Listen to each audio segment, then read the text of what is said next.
choice of mate can impact our lives profoundly, from our mental, emotional, physical well being to our personal growth, career, and even our bank accounts. So, his new book is out, and I must admit that I haven't got the chance, the time, and maybe even the curiosity to read any of his books so far. So please pardon my ignorance when it comes to this author. But I was out and about looking for a good book to read, and I saw the title, and I was like, yeah, well, let's read him then. It's this book, The Wealth Money Can't Buy by Robin Sharma. So Robin found 8 forms of wealth, and he went exploring each and every one of them and gave us some good advice, solid advice, I would say, about how to make the most of what we already have, right? So the first form is growth, personal growth. The second one is wellness. The third one is family. And yeah, you guessed, we're gonna talk about that. Number 4 is your craft. 5th, money. 6, community. Number 7, adventure. And 8th, the last one, is service. Hi, friends, and welcome. Let's explore this. Robin says, one of the reasons that I wrote this book is that so many people across this planet are suffering. We are suffering. Suffering from thinking and feeling that they don't have enough. Enough money, enough material possessions, enough likes, followers, and social status. And this in turn causes what I call in my mentoring work the suffering of unworthiness. Too many among us have a profound sense that we just don't matter, and that we just aren't successful, and that our lives are too small when compared to lives who are told are perfect and big. So Robin is here to tell you, well, you are enough. You have enough. And this is how you make the most of what you already have. So I'm here now to focus on a couple of his ideas that grab my attention. For the rest, things like give more hugs or gifts, or buy your partner fresh cut flowers every day without a reason. On that, there should be like no ink or paper wasted. Not because they're not important, but because they are so, I don't know, self evident. You should hug your kids. You should be kind to your partner. You should buy them some flowers now and then without any reason. Well, it goes without saying, right? I mean, seriously, give more hugs. I raised both of my kids in the tightness of my embrace. Robin is here to remind us how important our partners are to us, how important this right choice of mate is to our well being. Our choice of mate can impact our lives profoundly, from our mental, emotional, physical well being to our personal growth, career, and even our bank accounts. Our partners can make us or break us, and toxic relationships, bad, nasty relationships, leave nasty marks and scars and wounds that sometimes are impossible to heal. And let's be honest, we've all done some mistakes, some poor choices, right? We are all bad at choosing the right partner for us, but he's here to help us with some precious insights and good advice, I would say. Well, number one, give yourself some time. True love takes time and patience. He mentioned that he found his true love in his mid 50s. So, true love took its sweet time with Robin, but it was worth the wait, I guess. So, hold your horses, be patient. It's worth it.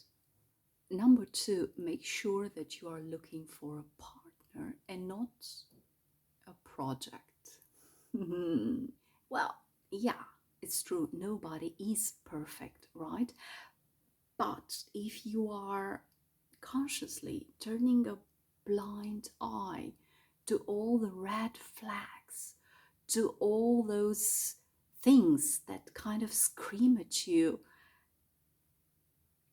I'm not right for you, and you hope that your partner will change somehow, or something will change for the better somehow, you are in for some disappointment and hurt.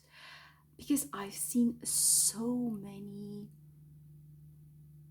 bright, beautiful, handsome people who said to themselves, "Oh, I'm gonna fix them. I can fix them. I can heal them. I have what it takes. I'm bright, I'm wealthy, I'm smart, I'm patient enough, I'm kind, I'm loving enough. My love and what I've got is enough to heal them, to put them on the right path, to turn them into a perfect mate." No, you're wrong. Walk away now. Really, be smart. Number three, well, relationships are hard work. I agree. They do take a lot of perseverance, a lot of work, a lot of sometimes even strategy and time. If you are in one of those toxic relationships and you struggle daily to keep your head above the water, hoping that things will change for the better, or hoping, begging for a smile, a kind word, some understanding, some help, a caress, just don't. Just cut that relationship. Give yourself some kindness and walk away. Number four, he doesn't believe in opposites attract. And I kind of agree, because many of us, we get so excited when we see in the other what we lack, and it's just it sparks that thing like chemistry, wow. Good partners for us are very much like we are. They have the same values, they believe in the same things, they are looking for the same things. Sometimes they work in the same career. They enjoy our company, our ideas. They share the same vision. If you are one of those people who wants to save the world, A good partner for you would be one who wants to do pretty much the same thing. And now, once you are in a loving, kind, healthy, stable connection, relationship, practice some tough love. What? What does he mean by that? Well, I think I like his definition of tough love. He says something like, get very clear and explicit about your priorities, about your non-negotiables. Like, I'm not willing to budge on that.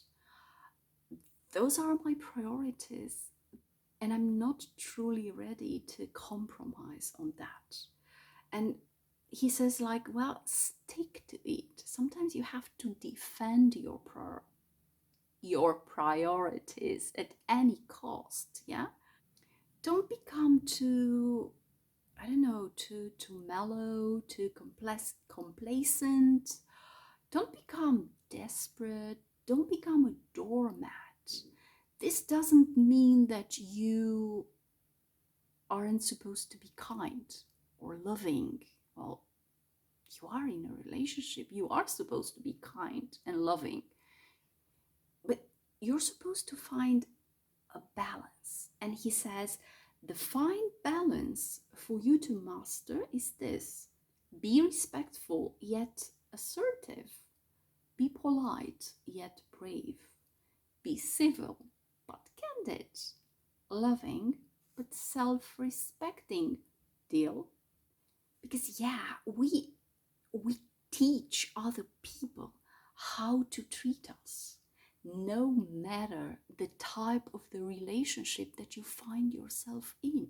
It doesn't matter if it's a love relationship, a work relationship, family, doesn't matter. You tell people, you teach them, yeah, you do teach them how to treat you. And if you do have children, see your children, see little children as giant gifts. Make the most of the time you have with your kids. And don't forget to record the ride. And this annoys me a bit because this proves me wrong. Every time we go somewhere or we visit something, my partner is the one who takes pictures and films the kids all the time, and I'm like, yeah, stop, just enjoy. But then I go home and I look at the pictures and the videos that he took, and I'm like, yeah, thank God he did it, because that was gold. That was a precious moment. Thank God he filmed that. He finishes his book with something like, have a living funeral. I'm like, what? Seriously? A living funeral? And I remembered a while ago, my dear aunt was sick. She had cancer, and in between treatments and surgeries and painkillers, she had some moments of lucidity, and she arranged her own funeral. She called everybody. She arranged everything in detail. And when I heard that, I was like, oh my God, the pain got to her head. That's so creepy. That's madness. But now when I read his book, I think he has a point. right? So